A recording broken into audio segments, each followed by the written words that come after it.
warahmatullahi wabarakatuh. Waalaikumsalam warahmatullahi wabarakatuh.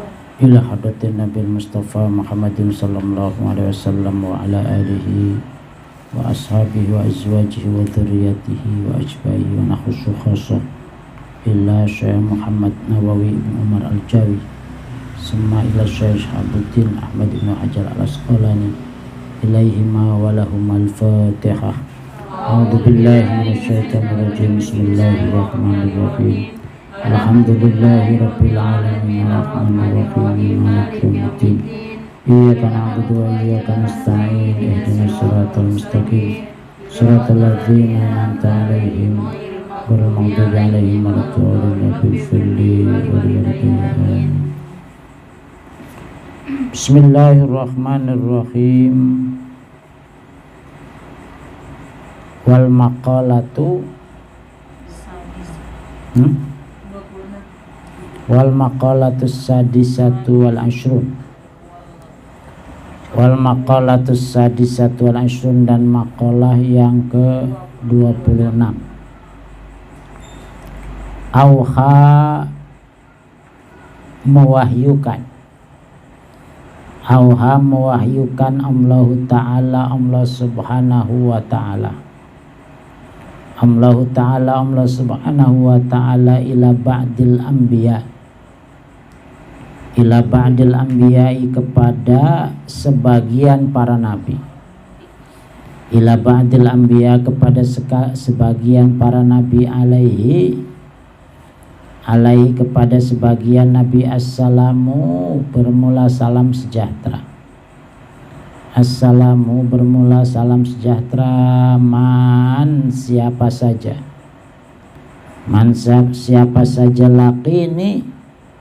lakini yang bertemu dengan aku, lakini yang bertemu dengan aku, bil mauti dengan kematian, bil mauti dengan kematian, wahwa dan ia, wahwa dan ia itu yuhibbuni, itu yuhibbuni mencintaiku, itu yuhibbuni menyintaiku, itu yuhibbuni mencintaiku,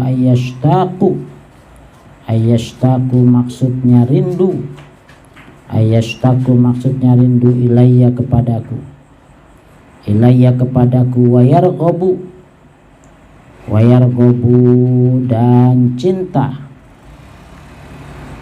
wayargobu dan cinta, fima pada sesuatu, fima pada sesuatu, indi yang ada di sisiku, indi yang ada di sisiku, minat thawabi dari pahala, minat thawabi dari pahala, adkhaltuhu maka aku akan masukkan ia, adkhaltuhu maka aku akan masukkan ia, adkhaltuhu maka aku akan masukkan ia, jannati akan surgaku, jannati akan surgaku, ma'as-sabiqin, ma'as-sabiqina beserta orang-orang terdahulu, ma'as-sabiqina beserta orang-orang terdahulu. Jadi kata Allah, siapa yang bertemu dengan aku, siapa yang meninggal dunia bertemu dengan aku, dan dia memang cinta kepadaku, rindu untuk bertemu dengan aku, rindu mendapatkan pahala dari aku, kata Allah, adkhaltuhu jannati, maka aku akan masukkan dia ke dalam surgaku. Jadi kita ini dalam posisi berharap meninggal dunia itu memang ingin cinta, ingin bertemu dengan Allah. Jadi tidak usah takut, tidak usah khawatir. Yang penting begitu kita dijemput oleh Allah, dalam posisi kita memang ingin mendapatkan ridhonya, ingin mendapatkan pahala dari Allah Subhanahu wa Ta'ala. Saya ingat itu Bu, Pak Kiai Nur itu guru saya, seminggu sebelum wafat itu ketemu dengan beliau itu selalu mulutnya itu tidak pernah diam, wirid terus, zikir terus, Allah Allah Allah Allah, subhanallah subhanallah, alhamdulillah alhamdulillah, tidak pernah berhenti. Begitu ditanya, Kiai, kenapa sih Kiai mulutnya nggak pernah diam? Apa jawabnya? Saya ingin nanti meninggal dunia dalam keadaan ingat kepada Allah Subhanahu wa Ta'ala. Jadi kita juga mengusahakan seperti itu. Jadi memang kita ingin bertemu, bukan takut setakut-takutnya dengan kematian. Ini yang tentu kita tidak menginginkan. Jadi kita meninggal dunia dalam keadaan memang kita rindu untuk bertemu dengan Allah, dan itu sifat orang beriman. Karena kata Nabi seperti itu. Jadi man ahabba liqa'i ahabbamlo liqa'ah. Jadi siapa saja orang yang rindu bertemu dengan Allah, Allah juga rindu bertemu kepadanya. Jadi kalau kita merindukan bertemu dengan Allah, ya Allah merindukan bertemu dengan kita. Nah, seperti kita sekarang ini di kasus corona ini kan. Kemarin saya khutbah di Bintaro, itu ada yayasannya itu sampai tidak pernah ke masjid, Bu, selama COVID. Ya mungkin masuk akal sih, mungkin takut apa gimana gitu ya. Tetapi tentu ini kalau sampai kemudian ke masjid saja tidak berani, takut, ya bagaimana? Itu kan rumah Allah, harusnya kita deketin, kita memang mengadu di situ kepada Allah, sehingga kita betul-betul merasa bahwa kita ini ya memang mencintai Allah, termasuk ngaji seperti ini, sehingga begitu kita meninggal dunia memang dalam posisi husnul khotimah, Ibu, bukan dalam posisi su'ul khotimah.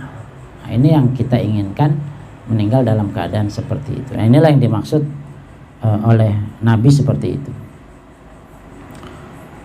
Waman lakini, waman dan siapa saja lakini yang bertemu dengan aku, bil mauti dengan kematian, bil mauti dengan kematian, wal halu dan bermula keadaannya, wal halu dan bermula keadaannya, huwa iya itu yakhafu takut, itu yakhafuni takut kepadaku, itu yakhafuni takut kepadaku, ayyakhafu azabi, ayyakhafu azabi maksudnya takut ayyakhafu maksudnya takut, azabi akan siksa aku, azabi akan siksa dari aku, azabi akan siksa dari aku, ajnabtuhu maka aku akan jauhkan, ajnabtuhu maka akan aku jauhkan ia, ajnabtuhu aku akan jauhkan ia, nari dari nerakaku,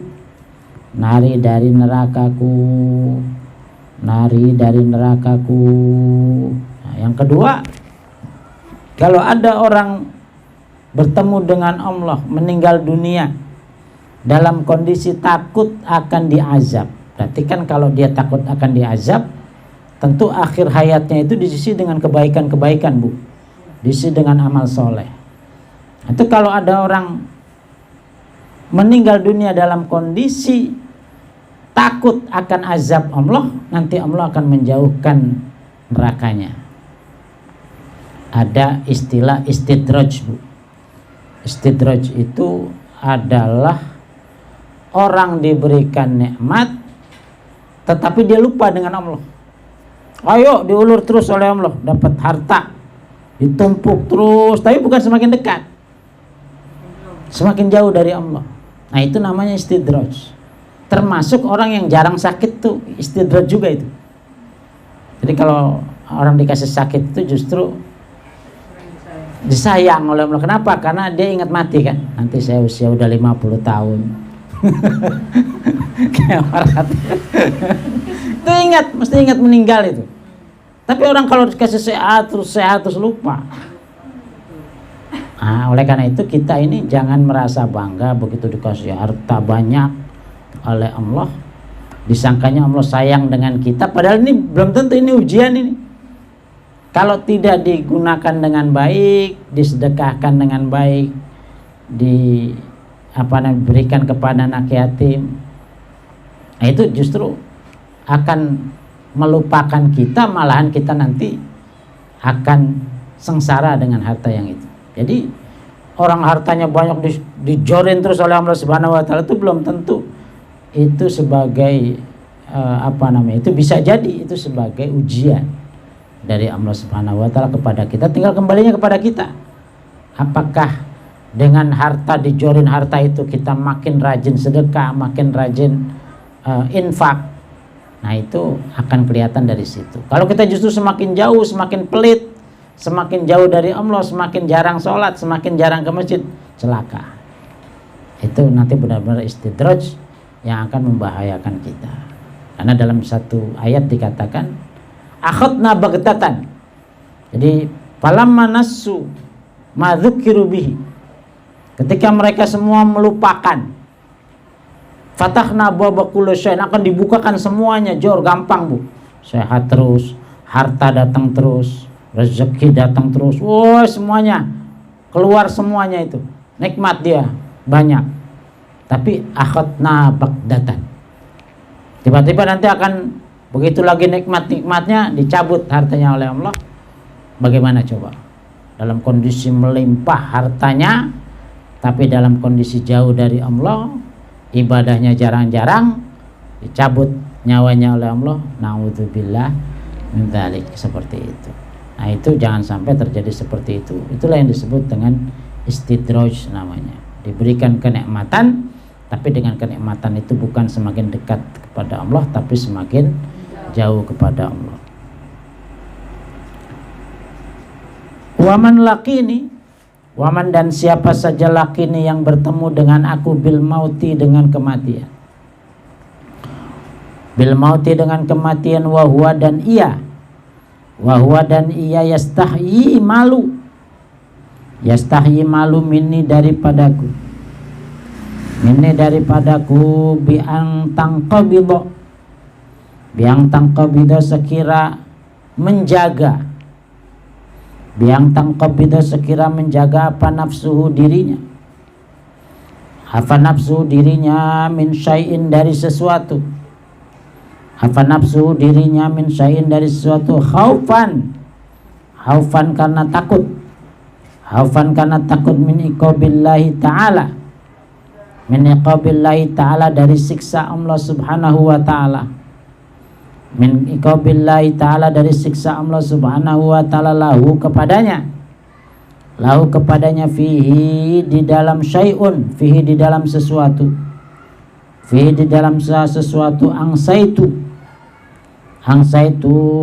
aku akan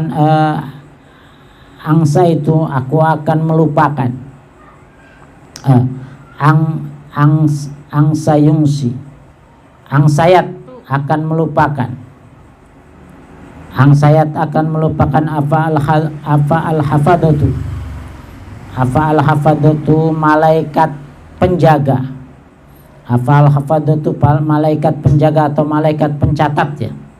Apa al-hafadatu malaikat pencatat, ai al-malaikatu maksudnya malaikat, al-malaikatu maksudnya malaikat alladzina yang menulis katabu, alladzina katabu yang menulis, amalahu akan perbuatan seseorang, melupakan apa? Dzunubahu akan dosanya,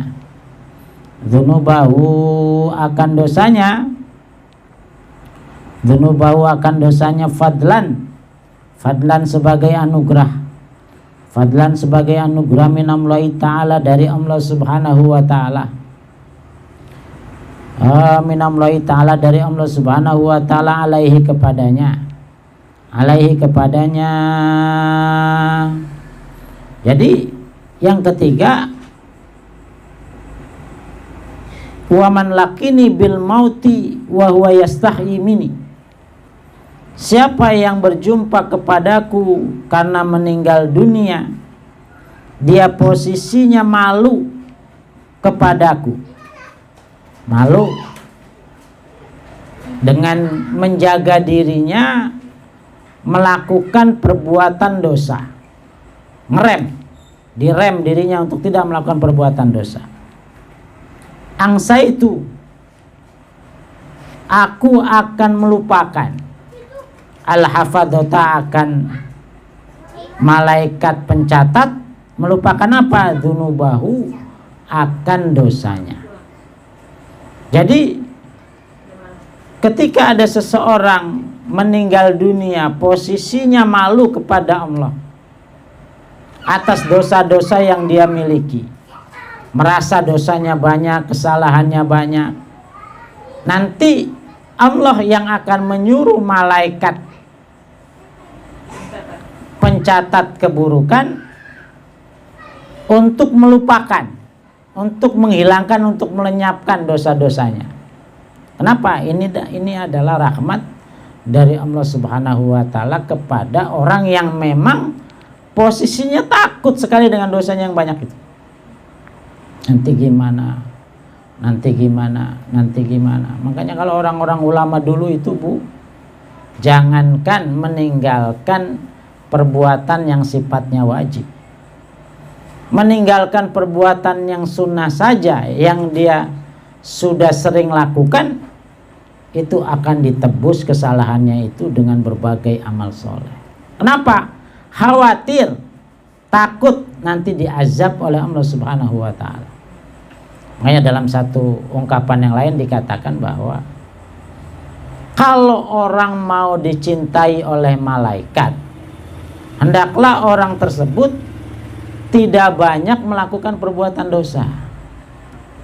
Malaikat atid yang menulis keburukan kita, kalau kita jarang melakukan dosa itu kan bisa santai, Bu.